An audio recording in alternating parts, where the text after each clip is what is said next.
Саламатсыздарбы?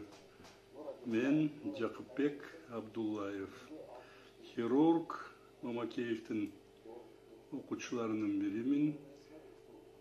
Мамакеевтин астында, кол астында 50 жылдан бери хирург болуп иштеп атам.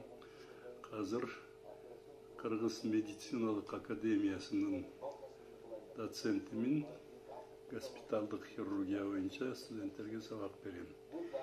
Мен айтайын дегеним менин иним жөнүндө, инимдин тарыхы. Эркебек Абдуллаев, мен бир тууган иним, 4 жаш кичүү болчу.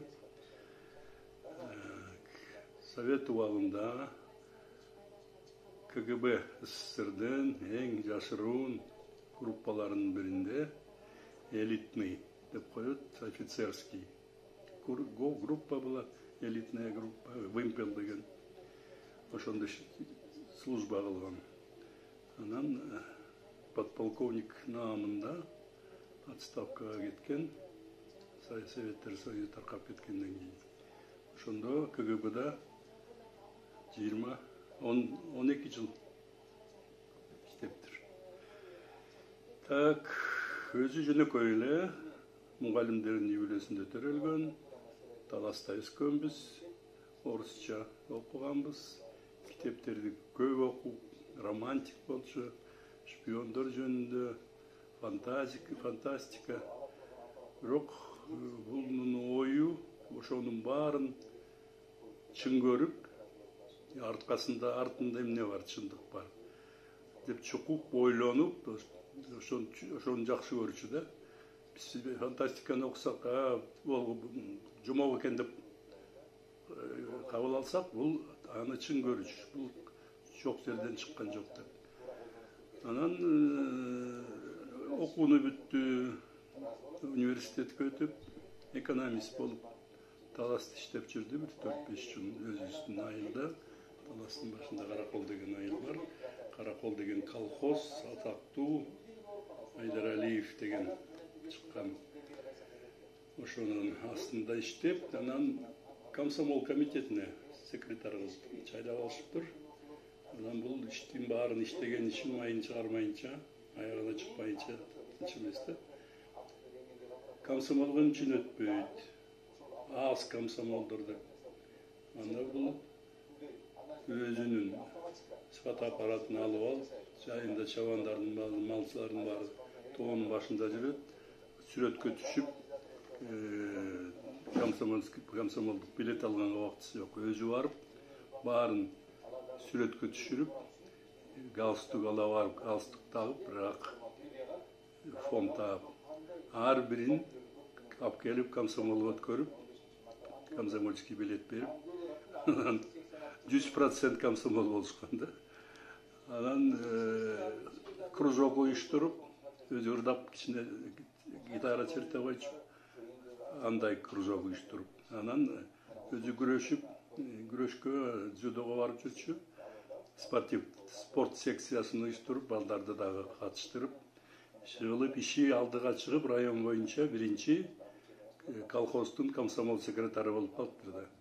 Аны атайын органдар карап жүргөн экен, аңдып жүргөн экен. Бул шыктуу бала экен, орусча билет, акыл эси баары бар, тарыхы, санжырасы баары жакшы экен деп, анан 2 жыл текшерип жүрүп, КГБга чакырышат.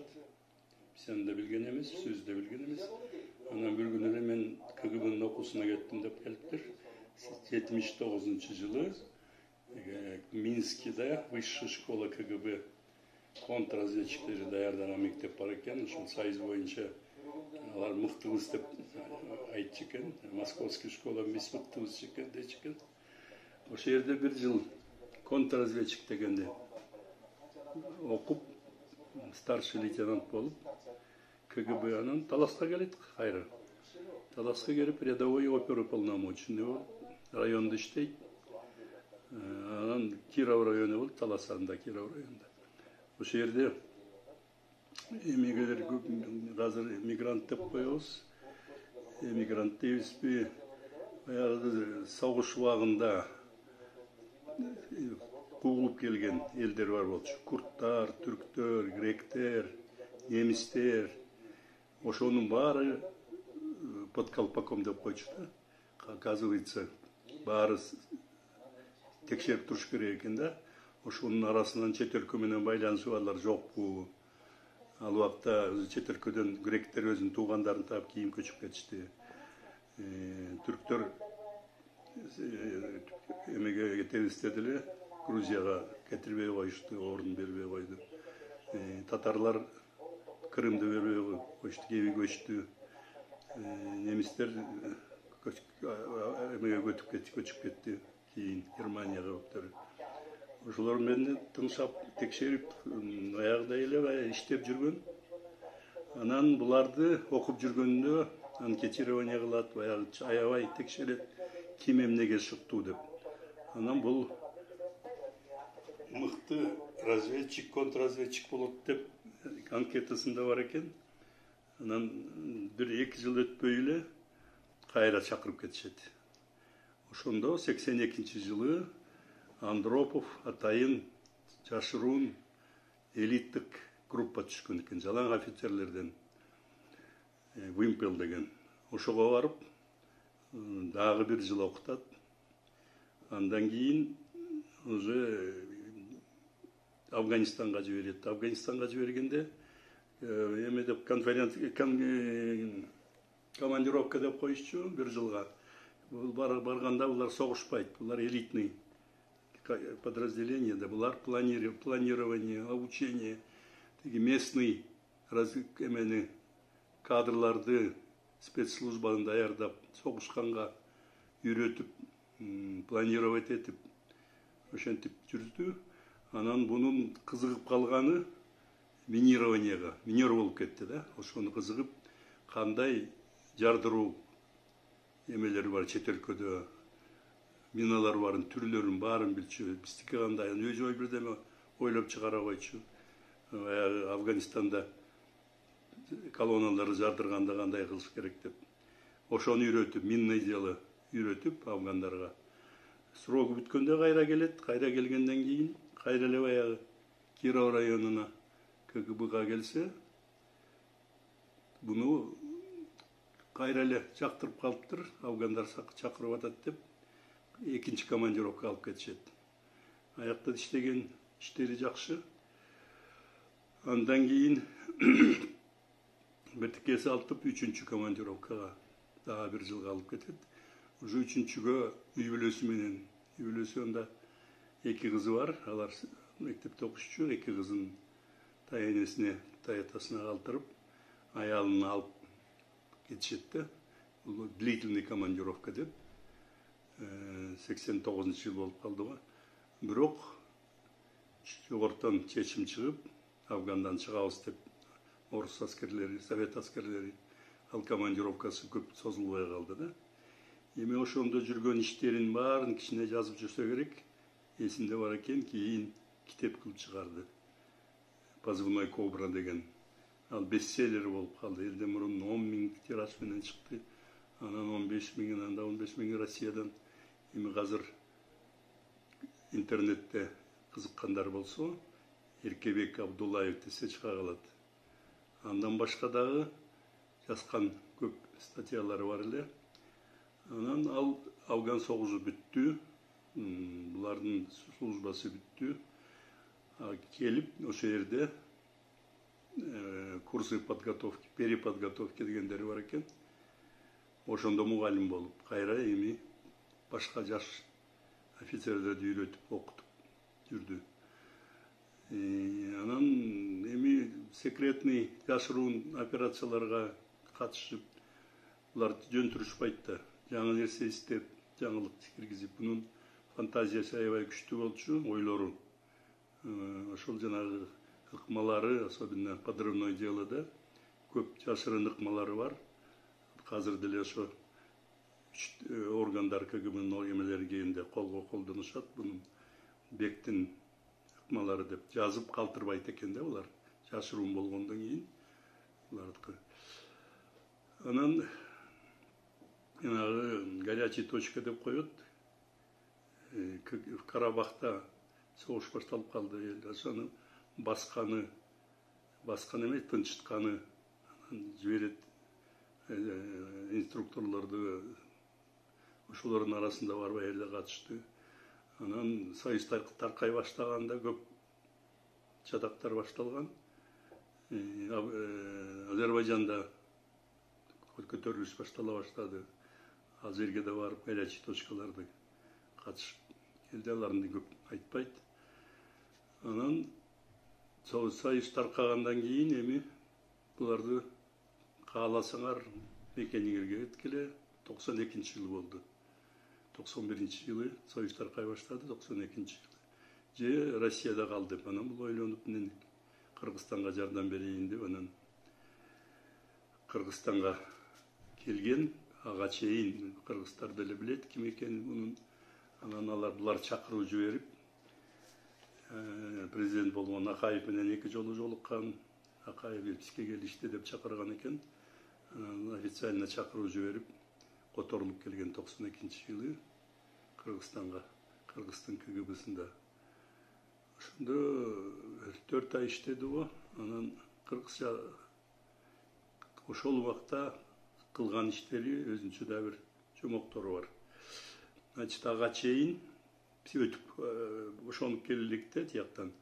Ага чейин чакыруу боюнча келип 2 ай бир специалисттерди алып келип, Чолпон Атада резиденцияда Кыргыз Республикасынын коопсуздук концепциясын дегенди жазышканда.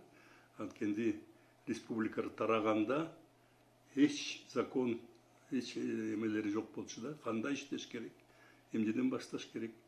А бул тиги билими, опыты чоң, ошон үчүн коопсуздук эмне боюнча, бул экономика жагында дагы, здравоохранение жагында дагы, анан армия жагынан, анан спецслужбалар боюнча жагынан, ар бир жагынан өзүнүн законун жазып, ошону анан кийин текшеришип, жактырса жактырып, андан кийин жогорку кеңеш кабыл алып, ошо боюнча Кыргыз Республикасы иштеп келатат да, концепция безопасности.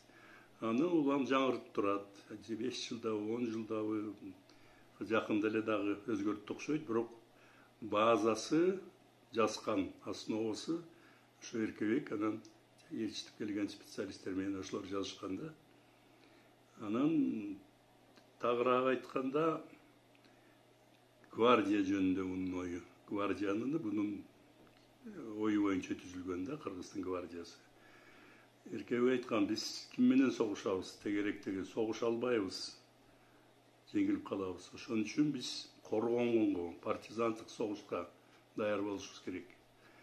Анан бизге гвардия дегендер бир 1000 киши башкесер, спецназда, айтканда жанагы Американын зеленый беретиндей 1000 эле киши керек, баардык жагынан ташыккан. Горячий точка бирдеме болуп калса, барып баса калат. Ошолорду өстүрөлүк биринчи кезекте. Чоң армиянын бизге сактап да албайбыз, бага да албайбыз деп айткан. Анан ар бир малчыга үйрөтүп, бир 2 айлык курстан өткөзүп, курал жаракты. Анан бирдемеге согуш башталса, ошонун баары партизанский войнага даяр болуш керек. Партизан болуп, түн ичинде келип, диверсия кылып, тиги душмандарды танкаларын жарып, үйлөрүн жарып, кайра тоого чыгып кетип, буларды кармаш кыйын. Кийин ошол эмелер, ыкмалар чечендер колдонуп жүрдү. Орустар чеченди бага албай, баса албай койду, жеңе албай койду. Акырында бирге келишти, да. Ошондой ойлор бар эле. Анан кийин ошол гвардия боюнча положениени жазып, ошол жерде ошол убактагы министр обороны болгон, тиги вице-премьер, ошондо биринчи вице-президент Кузнецов деген болчу, КГБнын да чоңу, аны менен иштеди. Андан кийин Бакаев КГБнын чоңу болду, аны менен иштешти. Феликс Кулов вице-президент болду, кийин аны менен иштешти. Чыгылып Кыргызстанга берген жардамы көбүнчө көбү жашыруун да. Эми бир bunun oylarını asıl işe aşpay kalgan oylarından biri 90'lı yılları yani 91. yılları bu plan tüskün eken de Issıkköl cevap tegelegin bari cevap yol yok çet өлкөлүктөр келе албайт тоо бар суу бар деңиз бар да жанагы спецназды даярдаганда алар тоого да чыгарат универсал болуш керек да тоого чыкканда да альпинист сыяктуу суунун астында согушканга үйрөтөт анан жерде дагы ошон үчүн Ысык-Көлгө всесоюзный база түзөлүк спецназды даярдаган деп бир специаль профессор деп койгон бир акылдуу еврей бар окшойт КГБда ошолор экөө келип жерден уруксат алып биздин КГБдан Прижевальскийге барып аякта пограничниктер турчу советский аякта КГБсы бар болчу военкомат бар болчу ошолор менен барып эми жерди көрүп элди көрүп дегендей разведка кылып кетишкен да тоолор ушундай экен аскалар бар экен жетөгүздүн аскалары эле эмне аяка скалолаздар тренировка кылса болот берки бизде подводный торпеда чыгарган завод бар Караколдо анын тегерегинде Койсарыда жер бар экен ошол жерге шаарча курабыз военный городок анан кийин бүт союздан спецназдар ошол жерден келип тренировка кылып турат деп жакшынакай проект түзүп уруксат алып кетишкен анан 91-жылы жазында 91-жылы уже ГКЧК болуп ошол пландардын баары ишке ашпай калды.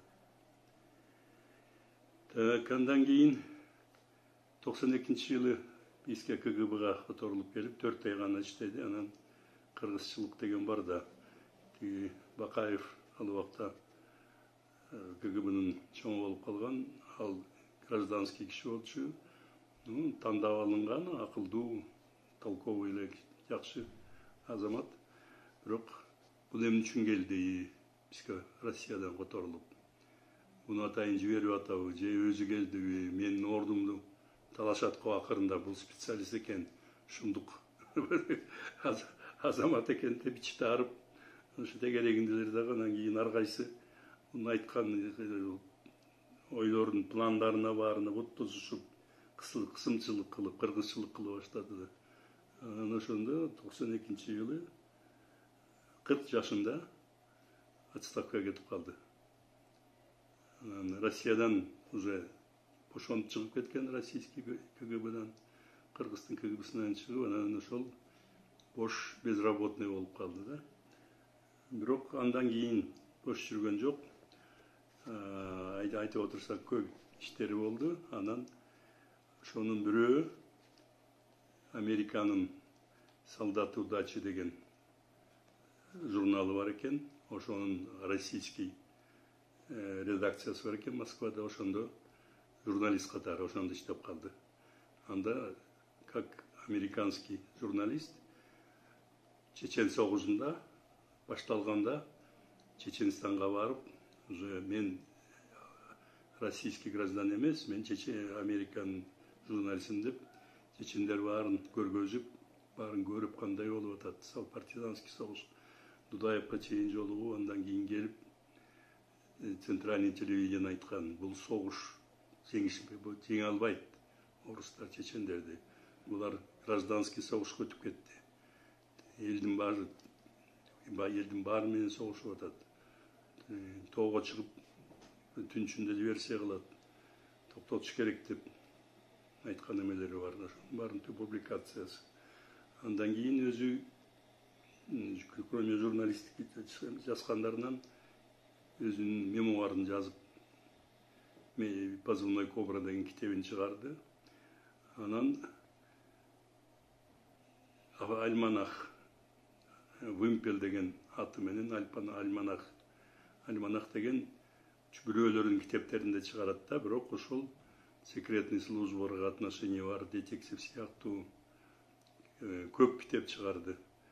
Алардын арасында Америка ГДР'дин спецслужбасынын чоңу бар экен. Көп жыл жашыруун жүргөн. Анан ГДР тараганда ал Советтер Союзуна келип жашап калган экен. Ошо менен иштешип, ошонун китептерин жазып, жашыруун операцияларды. Анан Дроздов деген ошол КГБ'нын жанагы спецподразделенияларынын контрразведкасынын чоңу Дроздов Юрий деген өзүнүн шефи, ал дагы отставкага чыгат. Анан общественный уюм түзүшөт, ошонун советниги болуп жүрдү.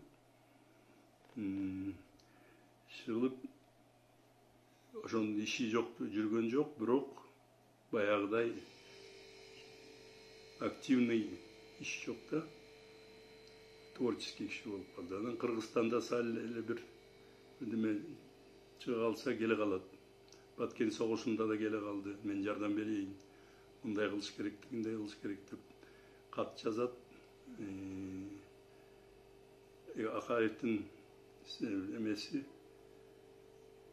Жанузаков деген пресс-службасы беле, вице-президент алга барат. Ал карап туруп, жеткизеби, жеткизбейби, Акаевга чыгылып орто жолдон калып атты да.